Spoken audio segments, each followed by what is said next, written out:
दिल्लीत कांदा महागला म्हणून कांद्याचे दर नियंत्रणात ठेवण्यासाठी नाशिकमधील नाफेड आणि एनसीसीएफनं कांदा खरेदी केल्याच्या बफर स्टॉकमधून 840 मेट्रिक टन कांदा आज दिल्लीत पाठवला गेलाय।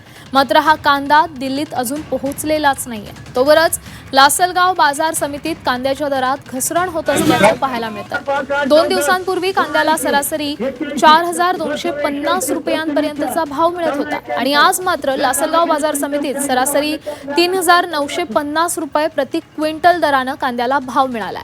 एकूणच बफर स्टॉक बाजारात उतरवल्यास कांद्याचे दर अजून घसरतील अशी शक्यता व्यापारी वर्तवतात।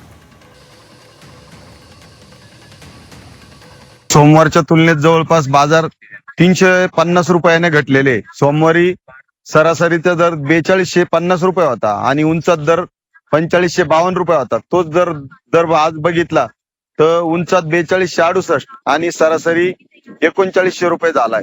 तर शासन ज्या वेळेस कांद्याचे बाजार वाढले थोड्याफार प्रमाणात तर तात्काळ कारवाई करतं, परंतु ज्या वेळेस कवडीमोल बाजारभावाने शेतकरी आपला कांदा विकतो त्यावेळेस कुठेही शासनाचं लक्ष नसतं।